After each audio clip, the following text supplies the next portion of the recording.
And this question is given that fluid is in streamline flow across a horizontal pipe of variable area of cross section.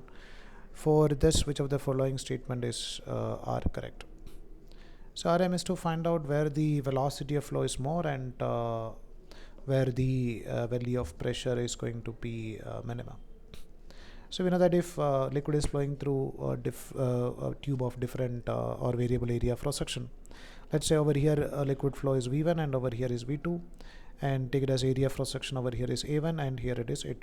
We know the conditions that as A1 is greater than that of A2, then this V1 is less than that of V2, means where the value of area of cross section is less, there the value of velocity will be more, and where the value of velocity is more, there the value of pressure is going to be less. Let's say at this point pressure is P2 and over here is P1, so we can write P1 is greater than that of P2.